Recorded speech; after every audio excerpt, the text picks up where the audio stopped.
Hello! Magandang araw sa inyong lahat. Sana po ay nasa mabuti po kayong kalagayan.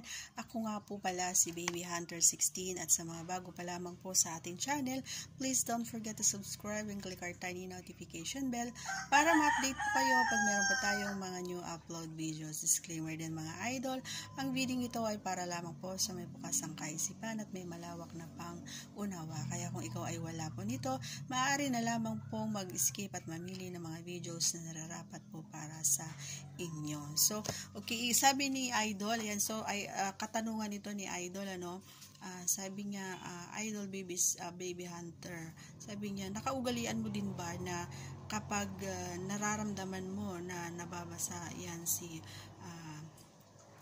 pechay mo ay talaga naman na pinupunas-punasan mo talaga, gusto mo yung naaalis talaga yung basa niya. Sabi niya, yun yung katanungan. Actually, direct to the point tayo, Parikoy.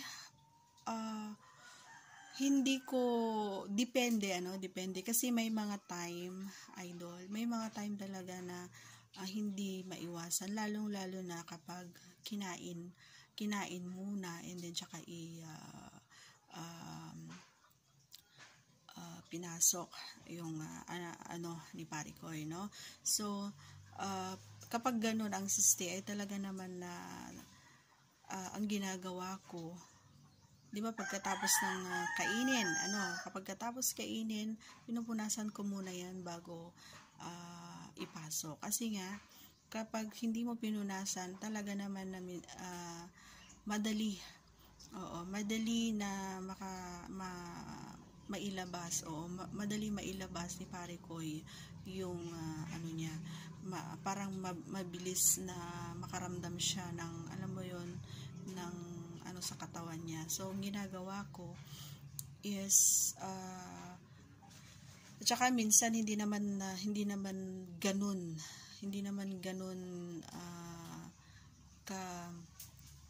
ang tawag dito, katigas kumbaga si Junjun kapag ipinapasok. So minsan ginagawa ko talaga. Minsan lang 'yon, hindi kapag every time na gano'n. Minsan lang, Idol, kasi mas gusto ko pa rin na pag naandun na sa bukana si Junjun, gusto ko meron pa rin konti na medyo tuyo, hindi yung talagang basang-basa, kasi kapag basang-basa siya is papasok ka agad. So walang thrill kumbaga sa partner natin niya. Walang thrill. Kahit sa mga babae yan, walang thrill kasi dire-diretso siya. Lalo na kapag nakasanayan na ng pechay yung si Junjun.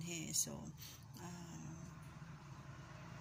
pinupunasan ko. Lalo na kapag kinain mo na bago pumasok si Junjun, no? Pero kapag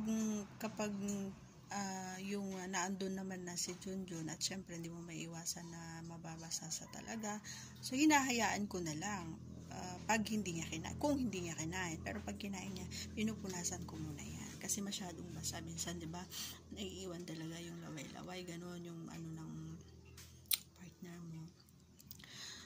Sa mga lalaki naman, kapag kinain mo yung ng lalaki, talaga naman na okay lang kasi mabilis lang naman na matuyo yung yung laway, di ba, ng babae. So konting hagod mo lang doon, talaga naman umalis ka lang ng kaunti is matutuyo na siya. So sa babae kasi syempre may halo ng na yon, may halong madulas-dulas, di ba, ganun yon.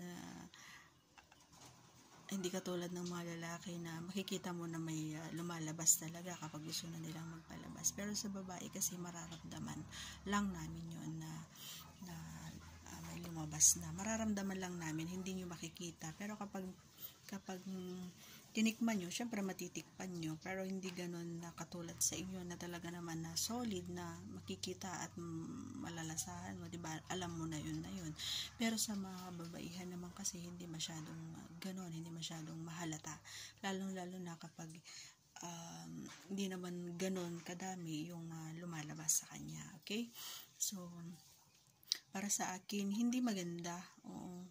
Hindi maganda na all the time pinupunasan mo. Kasi para sa akin, nawawala yung thrill para doon sa side ng babae tsaka sa side din ng lalaki.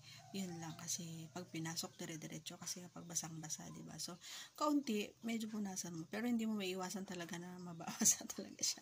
Diba mga idol? So, para sa akin, hindi normal yung ginagawa ng partner mo kung lagi niyang pinupunasan or meron siyang dahilan. Oo, meron siyang dahilan kung bakit lagi niyang pinupunasan at pwede mo naman kumprontahin siya kung bakit niya ginagawa yon para maiwasan mo rin at para hindi mo na rin na gawin sa kanya kung ano nga ba yung problema, bakit niya ginagawa yon. Okay? So, that's all for today's video. Maraming salamat sa iyong katanungan. Once again, huwag kalimutang i-subscribe at pakipindot ang ating tiny notification bell para ma-update po tayo pag meron po tayo mga new upload videos. Thanks for watching, everyone. God bless and see you on our next vlog. Bye-bye!